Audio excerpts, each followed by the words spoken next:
Nakasulay magproseso og building permit si Maricel Pastor. Apan nakuratan siya tungod online na di ay kini na-apply sa Jansan. Gisulayan niya apan naglisod noon kini. Hinungdan nga niadto gihapon siya sa opisina aron magpatudlo. So dito ka maglisod sa kanang ilahang data kay daghan kay question nga dili nimo masabtan. So maglisod jud kag pangutana kaysa may pangutana ng computer.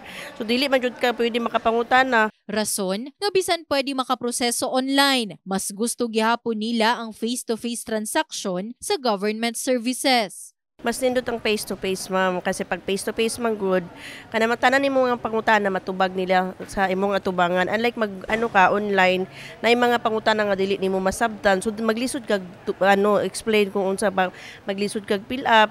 For example, English ang mga pangutana, so na yung mga tawo nga dili kasabot. Kasi ang traditional, kung ano yung kulang mo, mas madali mo siya ma-process, madali mo mabigay.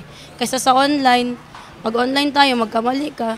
Ulitin mo pag ano, hindi pumunta ka na lang dito. Mas madali pa yung process. Alang sab sa Barangay Dajangas East, isip usa matud pa sa gamay nga barangay sa Jansan. Pabor alang kanila ang pag-adto mismo sa mga residente kung duna sila'y transaksyon. Ang preferably, gyud diri sa Barangay Dajangas is we cater them face to face ba kay at least luwas sa mahimamat nato ang katawhan ning ato apod mapangutana ba kung unsa jud tong mga programa or unsa tong mga concerns nila pod sa ilang kaugalig yung mga puro. Kahinumduman nga ang Jansan duna nay electronic business one-stop shop kun ibos. Bisan pa man ang pampublikong ospital sa Jansan duna na sab online appointment.